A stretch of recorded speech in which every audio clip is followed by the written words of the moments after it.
Hello, guys, and welcome back. Today we're going to finish out and round out the last part of this series, and we're going to talk about the Pacific Division in the NBA. And I've actually am really excited to finally finish out this series, talking about each division. And honestly, this is probably the most exciting division out of all of them, and what I believe to be the strongest division out of all of them. So yeah, let's get into it. Golden State Warriors. Okay, so coming in to last year, I did not think they would be winning another championship. Now, what does that say to me? Well, the team was very well put together. They had every guy that they needed to step up. You had Gary Payton defensively stepping up. You had Andrew Wiggins becoming an all-star. You had Draymond Green doing what Draymond Green does. You had Steph Curry playing to what he normally plays to. Klay Thompson was the only, I would say, dark spot in the lineup, and he wasn't terrible. He just wasn't his old self, right? And it's kind of hard to expect that out of him when he's gone for so long on such a big injury, right? But what they did right was having a lot of these guys step up, and I think what they need to focus on for next year is keeping that core together and also keeping those guys around them. I know that they lost Gary Payton second, as well as like Damian Jones, and honestly, while Damian Jones isn't that bad of a loss, I think that losing Gary Payton II is a tough loss. It's someone who gave you a lot of tenacity off the bench. He did just about everything right, and that's someone that you need on the Warriors, right? Someone gritty, someone help you on the defensive side. Because let's face it, Steph Curry isn't that guy defensively, and it's not to say that he's terrible.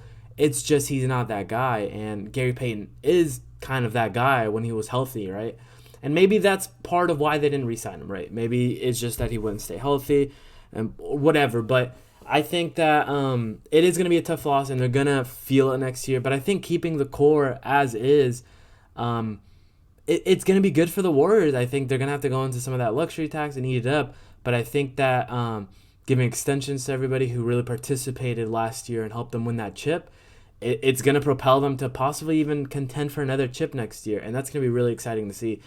I used to hate the Warriors. I don't anymore. I have to realize that it's just a team that we need to appreciate. We needed to appreciate. And the team they have now, they've just kind of built up from the core, right?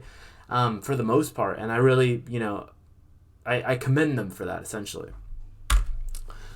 The Phoenix Suns, I would say, were the biggest disappointment last year. What the hell happened? They got blown out in a Game 7 to Luka and the Mavericks by 50 points. Like, that's ridiculous. You were the best team in the NBA last year. I really thought, okay, they're at least going to make a Western Conference final. They might not make the finals, but they're going to make the Western Conference finals, and they have a good chance to go to the finals again. And they just sucked. They were awful. Guys didn't step up. The lack of defense was there. They couldn't stop Luka to save their lives. And that's a big thing they need to focus on, is being, a defensive behemoth.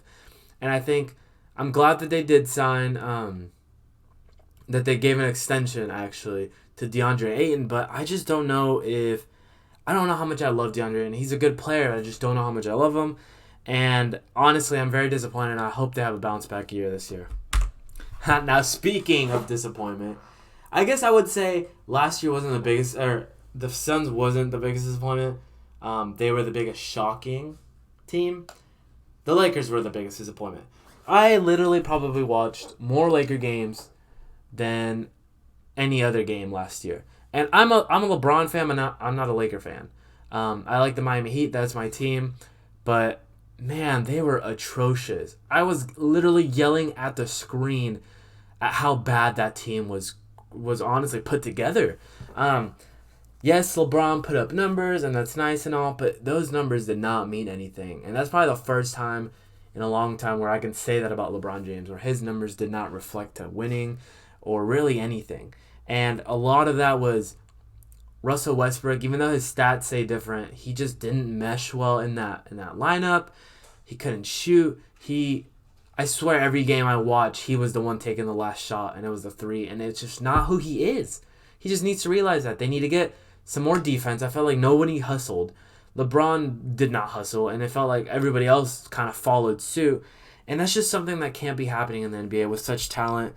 And I think they need to kind of see how the season is going to play out early on. And if it doesn't mesh, you get rid of Westbrook. I do like the Patrick Beverley addition, but I think that kind of tells me they're okay with moving on from Westbrook and getting someone who may be more of a wing or a big that will help them, like a Miles Turner. Maybe they are moving to get that Miles Turner and Buddy Hield type of move by getting rid of Westbrook and having Patrick Beverley take that place, right? It is a step down, but is it that much of a step down? I would say yes, but honestly, with the way Westbrook played last year, it's hard to say, right? Maybe I would take less points and less assists, but more tenacity and more hustle out there. I don't know. It's hard to say. But I'm really hoping that they have a better season than last season. The Clippers. I think the Clippers are going to be, if healthy, the scariest team in the NBA. I think that addition of John Wall is very low-key. People don't realize that if he plays even close to what he used to play, I know he's been gone for a while, but I'm sure he's been putting in some time in the lab. But if he plays even remotely close to what he used to play, with Paul George being there and playing how he usually plays, and then Kawhi being back healthy and playing how he used to play, that's a scary team. Honestly, that's a very scary team. I'm excited to see the Clippers again. I don't love them. I would prefer to see LeBron win over them. I know the Battle of LA is a big thing, but honestly, like, they're scary, and I really appreciate that team. And I'm while they didn't build it from the scratch up, it is interesting to see who they put together. And while they haven't been performing like we all thought they would, I'm excited to see what's going to happen. I'm excited to have them back, having Kawhi back, and seeing a full season of all of them healthy. So hopefully they can stay healthy. And the last team, of course, is going to go to the Sacramento Kings. What more can I say besides that they have been a disaster of a franchise for the last 10, 15 years? Nothing good has come out of the Kings. I think a lot of players go there and rot, and they don't flourish to what they can be. Their potentials get essentially stopped. And I don't know. I think there's a lot of improvement that can be made. I think the biggest improvement can be made on the defensive side of the ball. And also, I think they need De'Aaron Fox to be that guy. I think they need him to take that step. They made a decision last year in which it was him or Tyrese Haliburton. I think while Tyrese Haliburton doesn't produce as many points, I think I take Tyrese Haliburton. I think he's a better piece to build around. He can shoot better. He's a better playmaker. He still averages a good 18, 19 points. I think he's a better building block, and he's younger. But they went ahead and went with De'Aaron Fox, and I'm just really hoping that he can take the reins and be that guy. You saw after the trade was made with Tyrese Haliburton that De'Aaron Fox was kind of being that guy, shooting a little bit better, being more efficient, honestly, with his layups and his shot making. So I really hope that that's what happens, that he takes the reins and really takes a seat into being that guy. And the other thing is, what are you doing with your vets? I don't know what's going on in that organization. Harrison Barnes, I do like him. He's been not great lately. He's in his 30s now. There's just a lot of what ifs and unknowns for the Sacramento Kings, and it's just, like I said at the beginning, a disaster. But yeah, that's gonna do it for today, guys. If you guys enjoyed the video, as always, leave a like, subscribe, let me know what you think. Yeah, and as always, you're gonna see a video in the middle of your screen.